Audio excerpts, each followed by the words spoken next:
This video is for educational purposes only. It may contain errors or missing details due to AI limitations. We encourage viewers to read the original book for complete accuracy. Chapter 17. The Chessboard. The shelves of the Midnight Library were quite still again, as if their movement had never even been a possibility. Nora sensed they were in a different portion of the library now, not a different room as such, as there seemed to be only one infinitely vast room. It was difficult to tell if she really was in a different part of the library, as the books were still green, though she seemed closer to a quarter than where she had been, and from here she could see a glimpse of something new through one of the stacks, an office desk and computer, like a basic makeshift open-plan office positioned in the corridor between the aisles. Mrs. Elm wasn't at the office desk. She was sat at a low wooden table right there in front of Nora, and she was playing chess. It was different to how I imagined, said Nora. Mrs. Elm looked like she was halfway through a game. It's hard to predict, isn't it? She asked, looking blankly in front of her as she moved a black bishop across the board to take a white pawn. Mrs. Elm rotated the chessboard through 180 degrees. She was, it appeared, playing against herself. Yes, said Nora, it is, but what happens to her, to me? How does she end up? How do I know? I only know today. I know a lot about today, but I don't know what happens tomorrow. But she'll be there in the bathroom and she won't know how she got there. And have you never walked into a room and wondered what you came in for? Have you never forgotten what you just did? Have you never blanked out or misremembered what you were just doing? Yes, but I was there for half an hour in that life. And that other you won't know that. She will remember what you just did and said, but as if she did and said them. Nora let out a deep exhale. I have wanted to die for quite a while. I have carefully calculated that the pain of me living as the bloody disaster that is myself is greater than the pain anyone else will feel if I were to die. In fact, I'm sure it would be a relief. I'm not useful to anyone. I was bad at work. I have disappointed everyone. I am a waste of a carbon footprint, to be honest. I hurt people. I have no one left, not even poor old Volts who died because I couldn't look after a cat properly. I want to die. My life is a disaster, and I want it to end. I am not cut out for living, and there is no point going through all this because I am clearly destined to be unhappy in other lives, too. That is just me. I had nothing. I am wallowing in self-pity. I want to die. Mrs. Elm studied Nora hard, as if reading a passage in a book she had read before but had just found it contained a new meaning. She told her, in a measured tone, want is an interesting word. It means lack. Sometimes if we fill that lack with something else, the original want disappears entirely. Maybe you have a lack problem rather than a want problem. Maybe there is a life that you really want to live. I thought that was it, the one with Dan, but it wasn't. No, it wasn't, but that is just one of your possible lives, and 1 into infinity is a very small fraction indeed. Every possible life I could live has me in it, so it's not really every possible life. Mrs. Elm wasn't listening. Now tell me, where do you want to go now? Nowhere, please. Do you need another look at the Book of Regrets? Nora scrunched her nose and gave a minute shake of her head. She remembered the feeling of being suffocated by so much regret. No.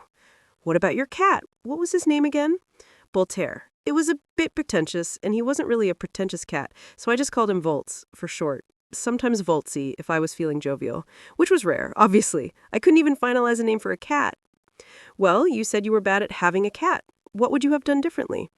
Nora thought.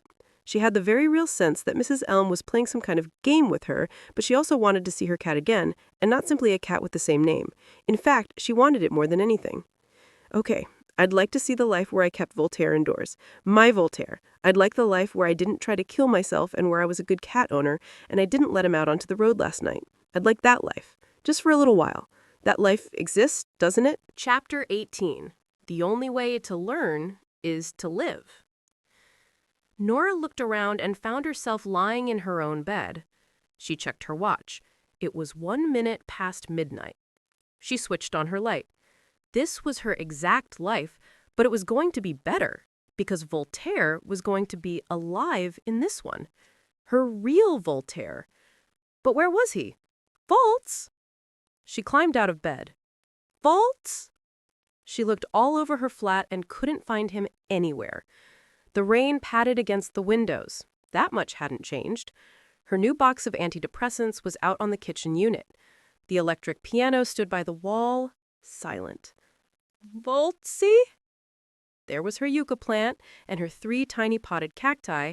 There were her bookshelves with exactly the same mix of philosophy books and novels and untried yoga manuals and rock star biographies and pop science books.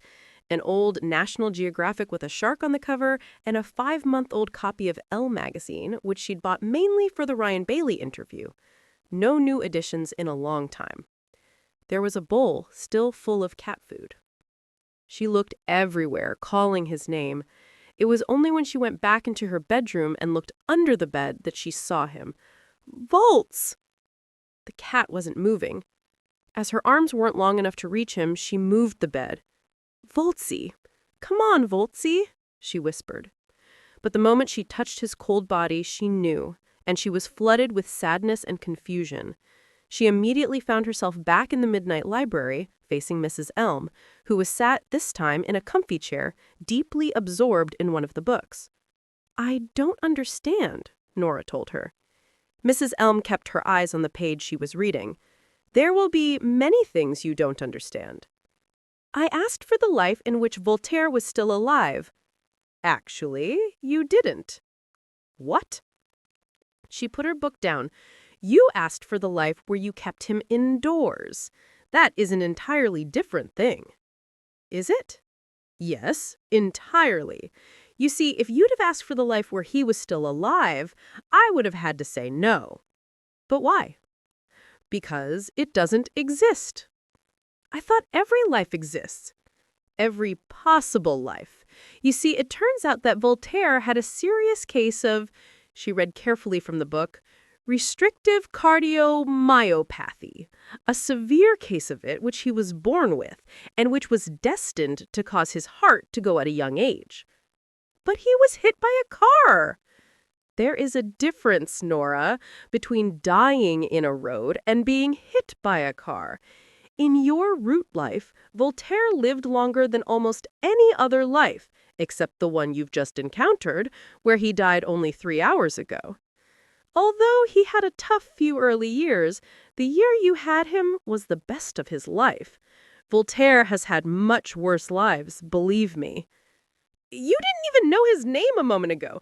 Now you know he had restrictive cardio whatever." "I knew his name, and it wasn't a moment ago.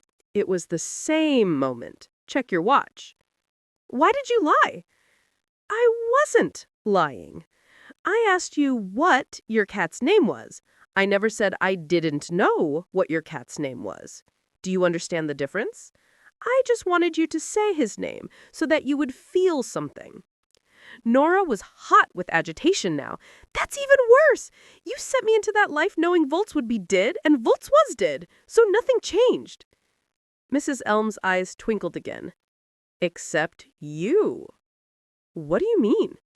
"Well, you don't see yourself as a bad cat owner anymore. You looked after him as well as he could have been looked after. He loved you as much as you loved him. And maybe he didn't want you to see him die. You see, cats know. They understand when their time is up. He went outside because he was going to die, and he knew it." Nora tried to take this in. Now she thought about it, there hadn't been any external signs of damage on her cat's body. She had just jumped to the same conclusion that Ash had jumped to, that a dead cat on the road was probably dead because of the road. And if a surgeon could think that, a mere layperson would think that too. 2 + 2 = car accident. "Poor Volts," Nora muttered mournfully. Mrs. Elm smiled, like a teacher who saw a lesson being understood. "He loved you, Nora. You looked after him as well as anyone could have. Go and look at the last page of The Book of Regrets." Nora could see that the book was lying on the floor. She knelt on the floor beside it. "I don't want to open it again." "Don't worry. It will be safer this time. Just stick to the last page." Once she had flicked to the last page, she saw one of her very last regrets, "I was bad at looking after Voltaire," slowly disappear from the page, the letters fading like retreating strangers in a fog. Nora closed the book before she could feel anything bad happen. So, you see, sometimes regrets aren't based on fact at all. Sometimes regrets are just, she searched for the appropriate term and found it, a load of bullshit. Nora tried to think back to her school days to remember if Mrs. Elm had said the word bullshit before. and she was pretty sure she hadn't. But I still don't get why you let me go into that life if you knew Volts was going to be dead anyway. You could have told me. You could have just told me I wasn't a bad cat owner. Why didn't you? Because, Nora, sometimes the only way to learn is to live. Sounds hard. Take a seat, Mrs. Elm told her. A proper seat. It's not right, you kneeling on the floor. And Nora turned to see a chair behind her that she hadn't noticed before. An antique chair, mahogany and buttoned leather, Edwardian maybe, with a brass bookstand attached to one arm. Give yourself a moment. Nora sat down. She stared at her watch. No matter how much of a moment she gave herself, it stayed being midnight. I still don't like this. One life of sadness was enough. What is the point of risking more? Fine, Mrs. Elm shrugged. What? Let's do nothing then. You can just stay here in the library with all those lives waiting on the shelves and not choose one. Nora sensed Mrs. Elm was playing some kind of a game, but she went along with it. Fine. So Nora just stood there while Mrs. Elm picked up her book again. It seemed unfair to Nora that Mrs. Elm could read the lives without falling into them. Time went by. Although technically, of course, it didn't. Nora could have stayed there forever without getting hungry or thirsty or tired, but she could, it seemed, get bored.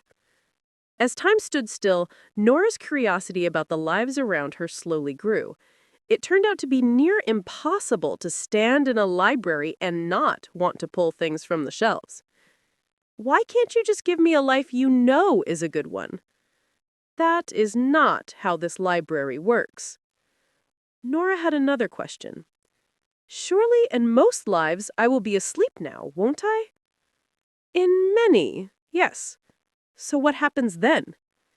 You sleep, and then you wake up in that life. It's nothing to worry about. But if you are nervous, you could try a life where it's another time. What do you mean? Well, it's not nighttime everywhere, is it? What?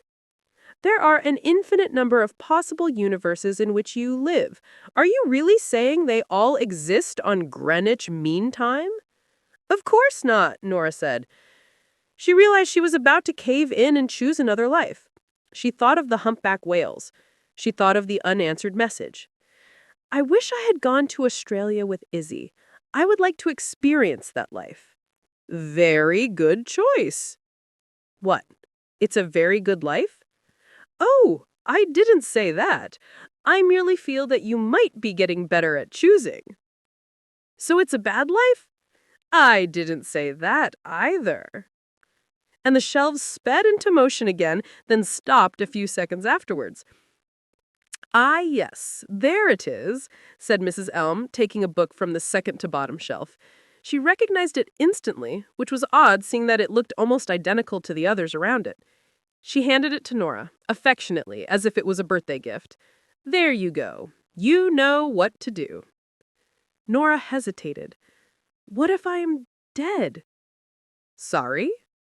I mean, in another life, there must be other lives in which I died before today. Mrs. Elm looked interested. Isn't that what you wanted? Well, yes, but you have died an infinite number of times before today. Yes, car accident, drug overdose, drowning, about a fatal food poisoning, choking on an apple, choking on a cookie, choking on a vegan hot dog, choking on a non-vegan hot dog. Every illness it was possible for you to catch or contract. You have died in every way you can, at any time you could. So I could open a book and just die? No, not instantaneously. As with Voltaire, the only lives available here are, well, lives. I mean, you could die in that life, but you won't have died before you enter the life, because this Midnight Library is not a library of ghosts. It is a library of possibility, and death is the opposite of possibility. Understand? I think so. And Nora stared at the book she had been handed. Conifer green, smooth texture. Chapter 19. Fish Tank. The shrewd-eyed librarian was back at her chessboard and hardly looked up as Nora arrived back. "Well, that was terrible." Mrs. Elms smiled, wryly. "It just shows you, doesn't it?" "Shows me what?" "Well, that you can choose choices, but not outcomes. But I stand by what I said. It was a good choice. It just wasn't a desired outcome." Nora studied Mrs. Elm's face. Was she enjoying this? "Why did I stay?" Nora asked. "Why didn't I just come home after she died?" Mrs. Elm shrugged. "You got stuck. You were grieving. You were depressed. You know what depression is like." Nora understood this. She thought of a study she had read about somewhere about fish. Fish get depressed. They had done tests with zebrafish. They had a fish tank, and they drew a horizontal line on the side of it, halfway down, in marker pen. Depressed fish stayed below the line. But give those same fish Prozac, and they go above the line, to the top of their tanks, darting about like new. Fish get depressed when they have a lack of stimulation, a lack of everything. When they are just there, floating in a tank that resembles nothing at all. Maybe Australia had been her empty fish tank once Izzy had gone. Maybe she just had no incentive to swim above the line. And maybe even Prozac, or fluoxetine, wasn't enough to help her rise up. So she was just going to stay there, in that flat, with Jojo, and never move until she was made to leave the country. Maybe even suicide would have been too active. Maybe in some lives you just float around and expect nothing else, and don't even try to change. Maybe that was most lives. "Yes," said Nora, aloud now. "Maybe I got stuck. Maybe in every life I am stuck. I mean, maybe that's just who I am. A starfish in every life is still a starfish. There isn't a life where a starfish is a professor of aerospace engineering, and maybe there isn't a life where I'm not stuck." "Well, I think you are wrong." "Okay then. I would like the life where I am not stuck. What life would that be?" "Aren't you supposed to tell me?" Mrs. Elm moved a queen to take a pawn, then turned the board around. "I'm afraid I am just the librarian." "Librarians has knowledge. They guide you to the right books, the right worlds. They find the best places, like soul-enhanced search engines." "Exactly. But you also have to know what you like, what to type into the metaphorical search box. And sometimes you have to try a few things before that becomes clear." "I haven't got the stamina. I don't think I can do this." "The only way to live is to learn." "Yes, so you keep saying." Nora exhaled heavily. It was interesting to know that she could exhale in the library, that she felt entirely in her body, and that it felt normal. Because this place was definitely not normal, and the real physical her couldn't be here. And yet it was, to all intents and purposes, because she was, in some sense, there, standing on a floor, as if gravity still existed. "Okay," she said. "I would like a life where I am successful." Mrs. Elm tutted disapprovingly. "For someone who has read a lot of books, you aren't very specific with your choice of words." "Sorry." "Success. What does that mean to you? Money?" "No. Well, maybe, but that wouldn't be the defining feature." "Well, then, what is success?" I had no idea what success was. I had felt like a failure for so long. Mrs. Elm smiled, patiently. "Would you like to consult again with the Book of Regrets? Would you like to think about those bad decisions that turned you away from whatever you feel success is?" Nora shook her head quickly, like a dog shaking off water. She didn't want to be confronted with that long, interminable list of mistakes and wrong turns again. She was depressed enough. And besides, she knew her regrets. Regrets don't leave. They weren't mosquito bites. They itch forever. "No, they don't," Mrs. Elm said, reading her mind. "You don't regret how you were with your cat, and nor do you regret not going to Australia with Izzy." Nora nodded. Mrs. Elm had a point. She thought of swimming in the pool at Bronte Beach. How good that had felt in its strange familiarity. From an early age, you were encouraged to swim. Yes, your dad was always happy to take you to the pool. It was one of the few things that had made him happy, Nora mused. She had associated swimming with her father's approval and enjoyed the wordlessness of being in the water because it was the opposite of her parents screaming at each other. "Why did you quit?" asked Mrs. Elm. "As soon as I started winning swimming races, I became seen, and I didn't want to be seen. And not only seen, but seen in a swimsuit at the exact age you're self-obsessing about your body. Someone said I had boy's shoulders. It was a stupid thing, but there were lots of stupid things, and you feel them all at that age. As a teenager, I'd have happily been invisible. People called me the fish. They didn't mean it as a compliment. I was shy. It was one of the reasons why I preferred the library to the playing field. It seems a small thing, but it really helped, having that space." Never underestimate the big importance of small things. You must always remember that. Nora thought back. Her teenage combination of shyness and visibility had been a problematic mix, but she was never bullied as such, probably because everyone knew her brother. And Joe, while never exactly tough, was always considered cool and popular enough for his most immediate blood relative to be immune to schoolyard tyranny. She won races in local and then national competitions, but as she reached 15, it became too much. The daily swims, length after length after length. "I had to quit." Mrs. Elm nodded. "And the bond you developed with your dad frayed and almost snapped completely." "Pretty much." She pictured her father's face in the car on a drizzle-scratched Sunday morning outside Bedford Leisure Center, as I told him I didn't want to swim in competitions anymore. That look of disappointment and profound frustration. "But you could make a success of your life," he had said. "Yes, I remember it now. You're never going to be a pop star, but this is something real. It's right in front of you. If you keep training, you'll end up at the Olympics. I know it." I had been cross with him saying that, as if there was a very thin path to a happy life, and it was the path he had decided for me. As if my own agency in my own life was automatically wrong.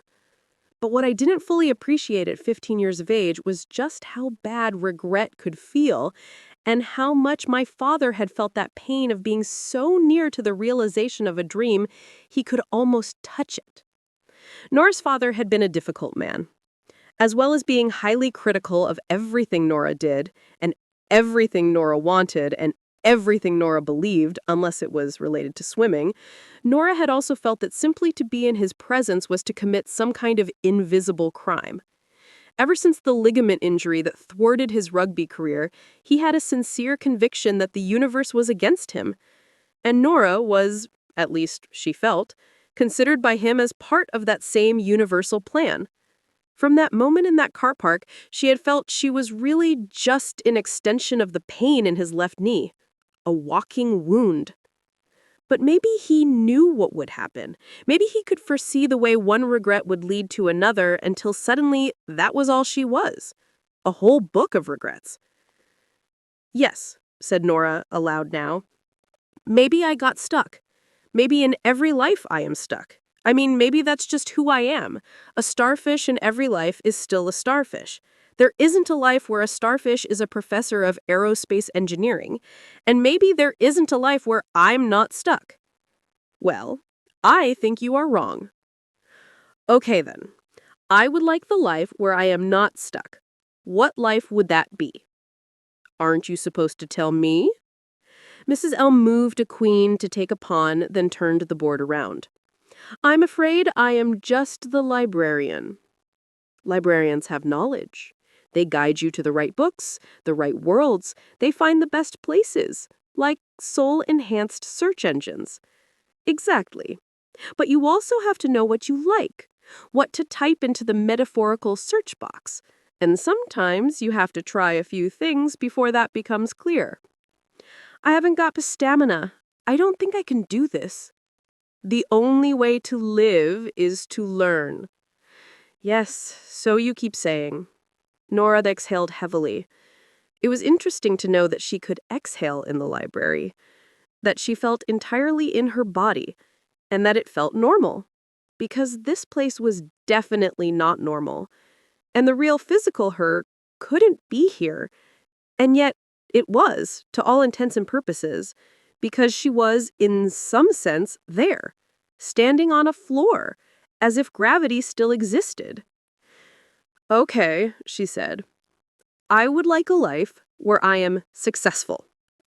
Mrs. Elm tutted disapprovingly. For someone who has read a lot of books, you aren't very specific with your choice of words.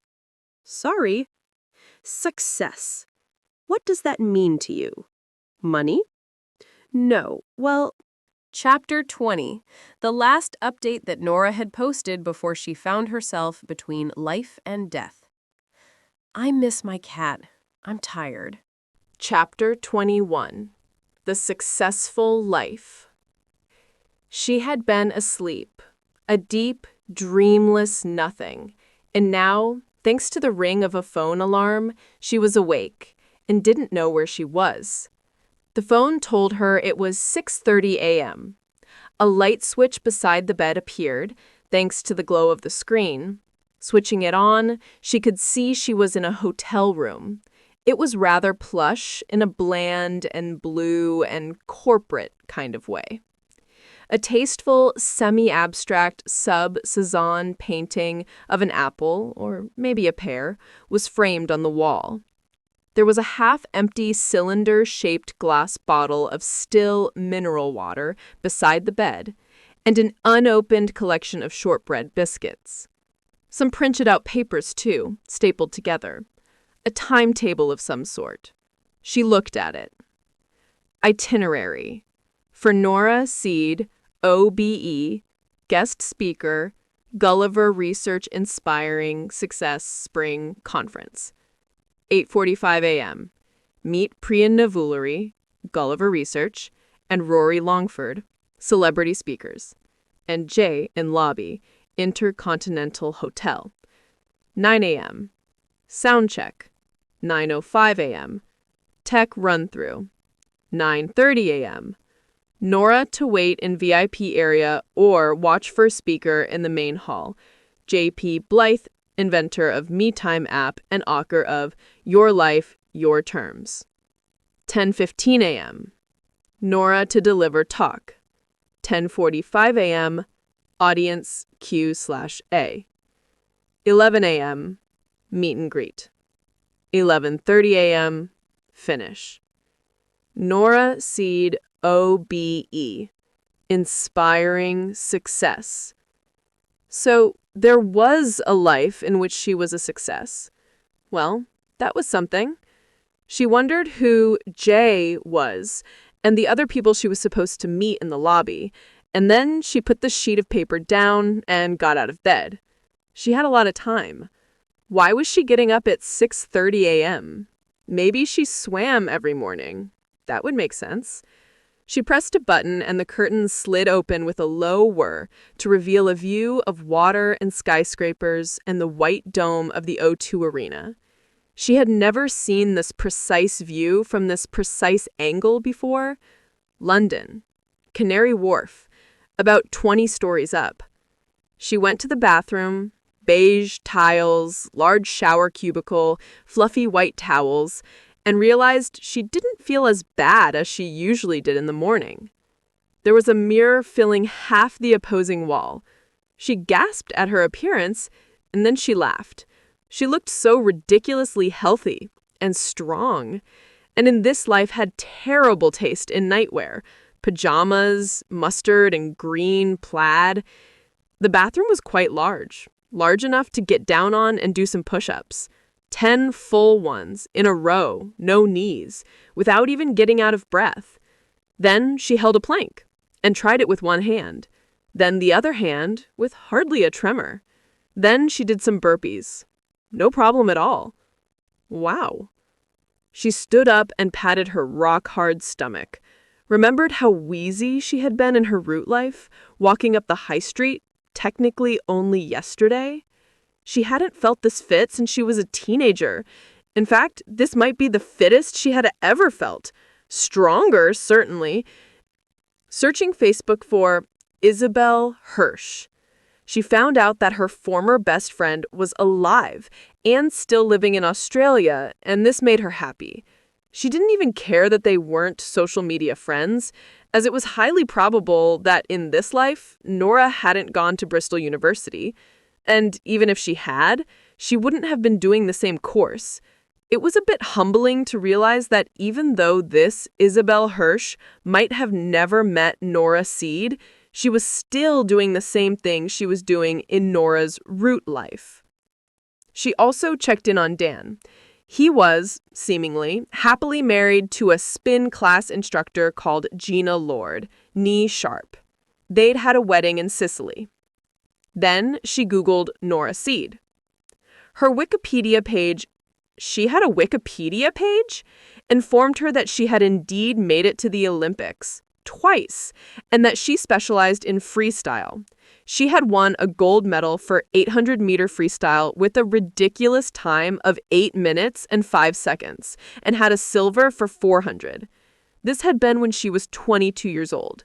She had won another silver medal when she was 26 for her participation in a 4x100-meter relay. It got even more ridiculous when she read that she had briefly been the world record holder for women's 400-meter freestyle at the World Aquatics Championships. She had then retired from international competition. She had retired at 28. She apparently now worked for the BBC during their coverage of swimming events, had appeared on the TV show A Question of Sport, had written an autobiography called Sink or Swim, was an occasional assistant coach at British Swimming GB, and still swam for 2 hours every day. She gave a lot of money to charitable causes, namely to Marie Curie Cancer Care, and she organized a fundraising charity swimathon around Brighton Pier for the Marine Conservation Society.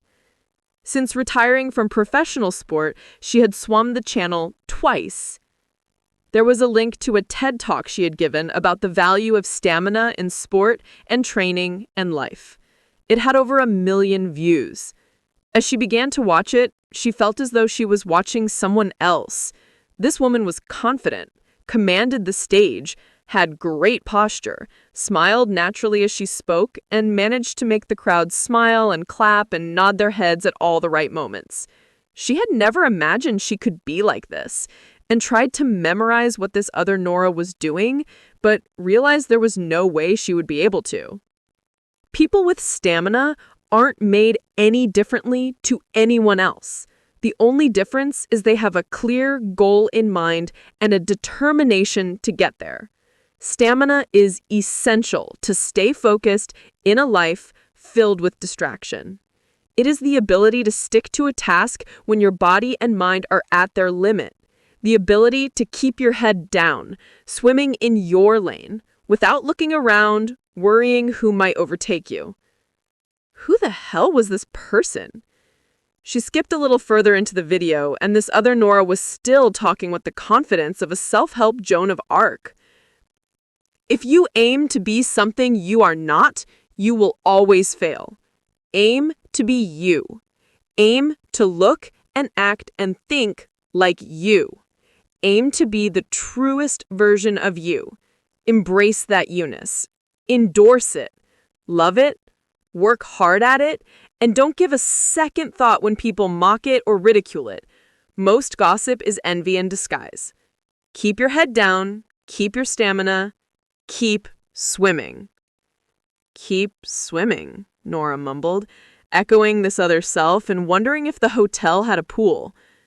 The video disappeared, and a second later, her phone started to buzz. A name appeared. Nadia. She didn't know any Nadias in her original life.